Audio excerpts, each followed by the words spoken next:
Okay, and then moving along to our next team. Next up, we have Rethinking the Porta Potty. So Nathan or Anthony, can you please share your deck?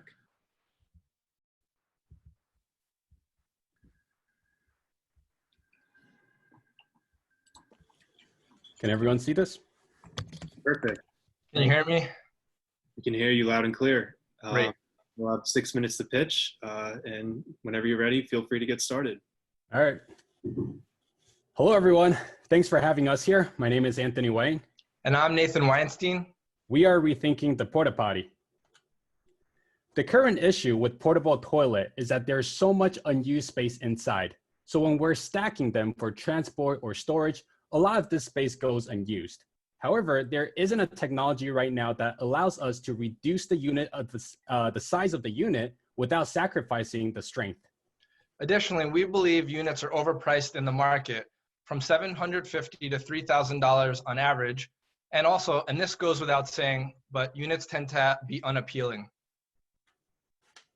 This is a quote from Carleen Koss. She is the executive director from the portable sanitation industry. And she really highlighted for Anthony and I that the trade-off in the market is between durability and stability of the porta potties on one hand versus portability on the other. So our approach is very simple. We want to build a product that both has strength and portability. It's no longer a trade-off.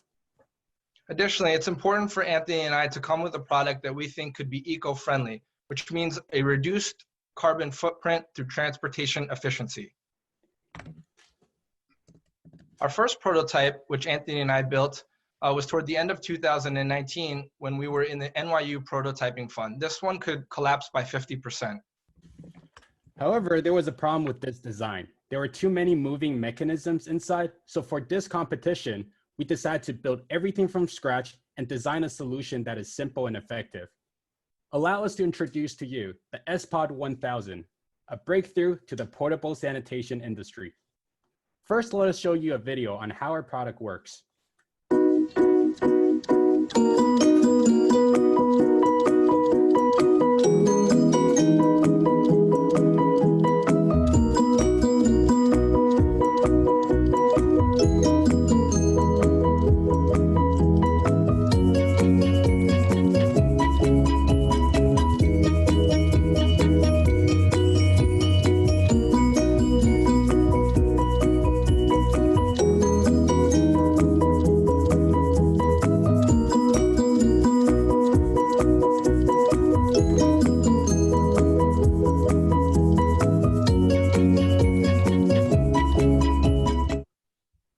So a quick side-by-side comparison of our product on the left and traditional units on the right.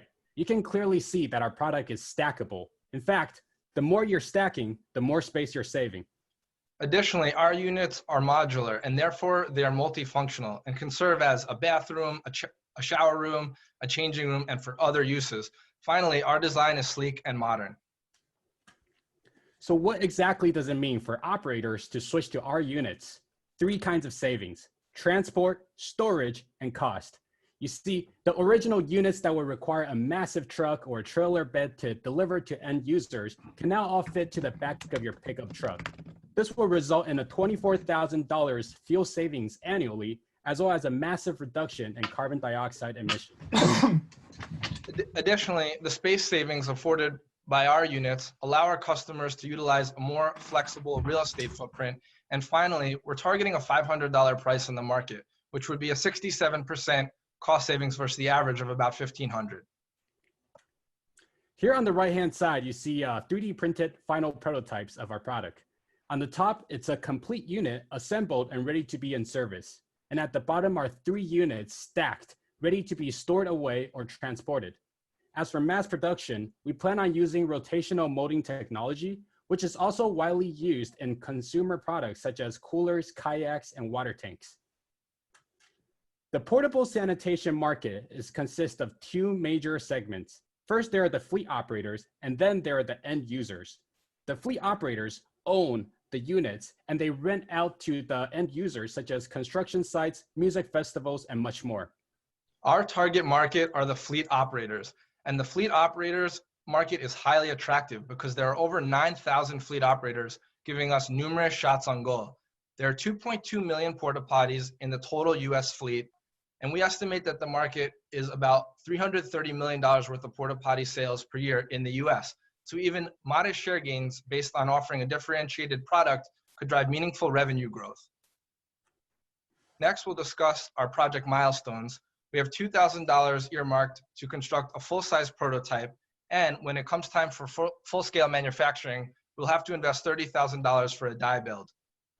Earlier last week, we already filed for a provisional patent, and if everything goes well according to plan, we're ready to begin mass production in the second quarter of 2021. We plan on presenting our product to our potential clients in the following 3 strategies. We want to bring it to the end users at construction sites or music festivals. We also want to go to our target customers, which are the fleet operators. And lastly, we want to spread industry awareness by using marketing techniques. We will be gathering end user satisfaction data in the 3rd quarter, including with construction companies in the New York area, and using that as part of our sales package when we demonstrate with potential fleet operator customers in the 4th quarter. Finally, we'll be presenting our product at the Portable Sanitation Industry Convention in November. We have gathered comments and reviews from several constituencies, including potential customers, and their reaction has been positive concerning the convenience, efficiency, savings, and appealing design. Our team has shown a track record of financial accountability. In fact, we believe in the philosophy of setting aside maximum amount of fund and let it be in reserve. Rethinking the Porta Potty has moved fast thanks to an aligned team and building industry connections, allowing us to rapidly iterate. We have very specific plans for how to utilize the funds from InnoVention, including $2,000 for a full-size prototype, $1,000 for on-site demo logistics, while the majority will be set aside for future development. Once again, I'm Anthony Wang. And I'm Nathan Weinstein. Thank you for having us, and we are Rethinking the Porta Potty. We're happy to take any questions. Thank you, guys. 7 minutes for questions. So many questions. Where did you come up with this idea? Why did you decide to go after the porta potty market? Okay, so you're talking to a couple of guys who've come up throughout their life with many ideas in many, many areas. And I grew up in New York City and seen porta potties on construction sites, at events. So we're in really the center hub for this type of product. And when you take all these type of wild ideas that you might have as a person and you combine them with the engineering talent that Anthony has and his skill set, it was really able to bring a product through iterations towards something we think could be market worthy. And who did you say the customer was? Fleet operators? What do you mean? So basically in the portable sanitation industry, there are 2 kinds of, there are 2 segments. First, they're the fleet operators. They buy in the units and then they're in charge of delivering, bringing the units back, maintaining the units, and also cleaning the units. And then there are the construction sites, the music festivals, where you would see portable toilets on the sites. Those are the end users. And so we believe that our best strategy to get into the market is to target the fleet operators. And there's a conference. What this conference you talked about? Who attends that conference? These sanitation. The conference you mentioned. I didn't catch who the sponsor of the conference was. Sure. So that's the Portable Sanitation Association. So of the 9,000 porta potty fleet operators in the US, there are 1,100 which are pure play. So portable sanitation is all they do. And of those, there are 425, including the largest and most impactful. They're members of this association. And they get together every year to talk about learnings in the field, best practices, sharing ideas. And there are ways where suppliers and vendors such as ourselves can offer our product to many people at the same time. And how do you protect your IP? We filed a provisional patent last week through the Weinstein law firm, which covers a number of the claims that you saw, as well as many additional ones we didn't have time to cover. Thank you. Just going back to go to market, less worried about you guys getting in front of these of the buyer, but really being able to convert them. Like the way that I understand it is their long-standing relationships that they have, and so kind of displacing that of the people that they're used to working with might be tough. So can you talk a little bit about kind of the sales cycle and how you intend to do that? Yeah, definitely. So there's 2.2 million units in the total fleet. And based on our industry research and conversations, these fleet operators turn over 10% a year, which means across the country, there's 220,000 units that are up as sales opportunities each year. And when we've approached these fleet operators, they're very busy. They're very boots on the ground with their customers. And so it takes a ton of effort, which we've put in order to get their attention. And when they've seen this thing that looks so different from what's the square shape that they're used to seeing and has all these additional features, they've been really excited. And they've invited us to come onto their sites and demo it once things open up again.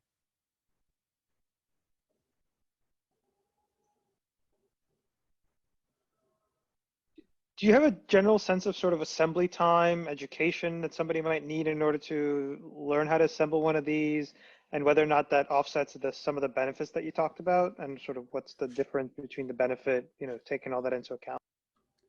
Yeah, so when we've talked to the fleet operators, they've made it clear that they're very fast paced. They need to drop off the unit, pick it up really quickly. So assembly has to be very fast. There's only 4 major components, and each of the components in and of itself is handleable by a single person, which is not true of existing units. So they can be snapped together. Anthony's holding up a prototype there. So they can be snapped together really quickly by 1 or 2 people, reducing time on site.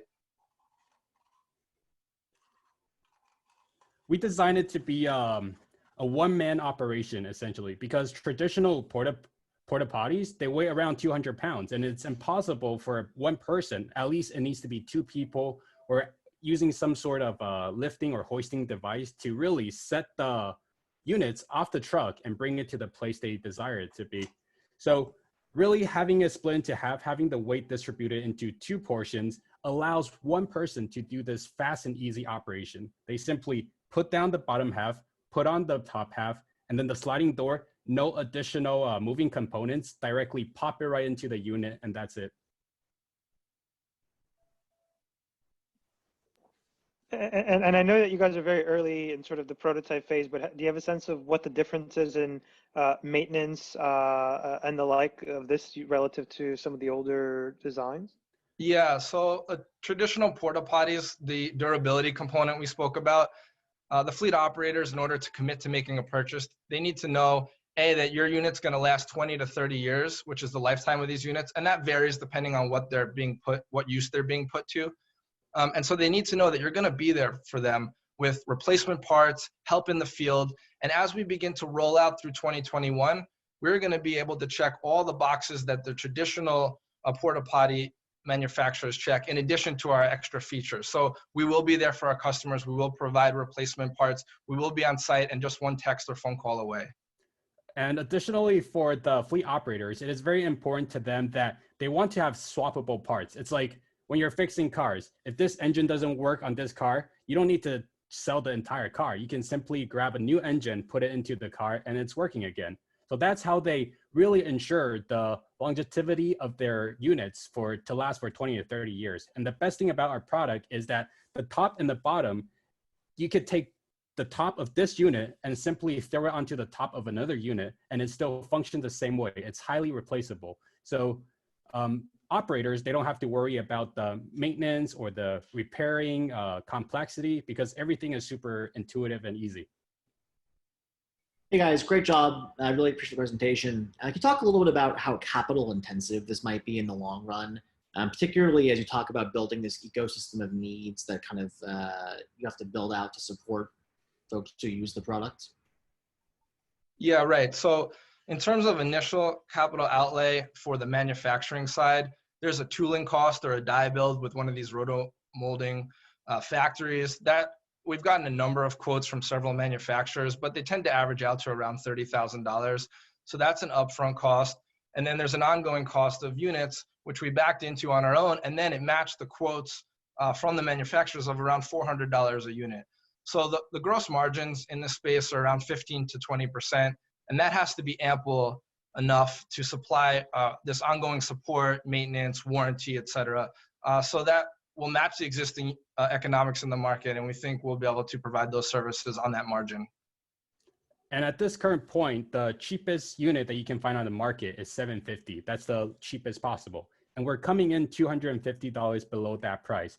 And so with this price, we're still able to achieve break even at 3,500 units. And like we mentioned earlier, assuming that the operators renew 10% of their inventory each year, that's only 1.6% of the market that we need to capture just to break even. So we think that it's a very easy, I wouldn't use the word easy because nothing is easy, but it's a relatively achievable process. Great. Thank you very much, guys. We appreciate it. Thank you. Thank you. Thanks, everyone.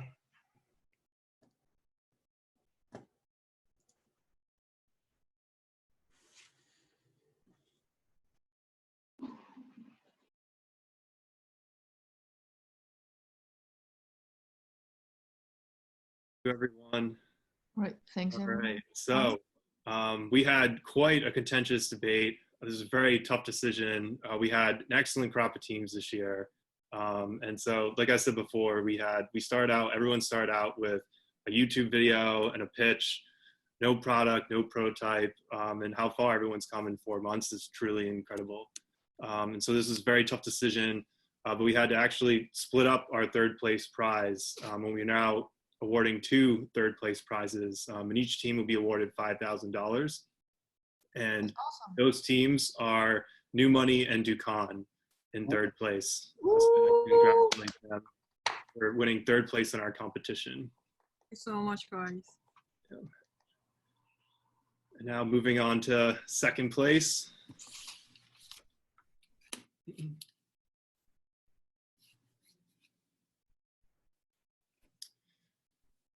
Can you change the slide in? My sincere apologies. Thank you. Yes, and our second place team winning $10,000 tonight is Team Jagged, another Abu Dhabi team. Congratulations.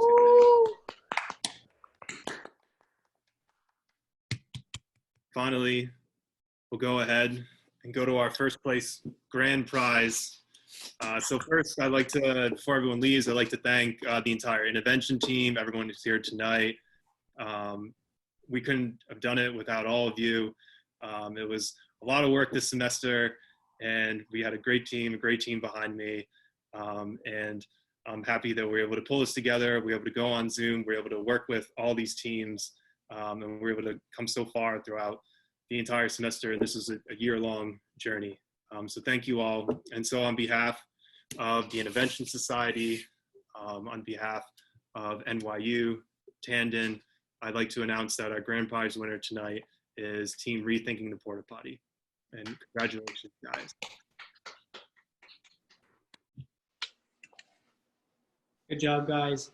And so thank you all to all our participants who hung in there and watched tonight. And we will be sharing this online. We'll be posting this.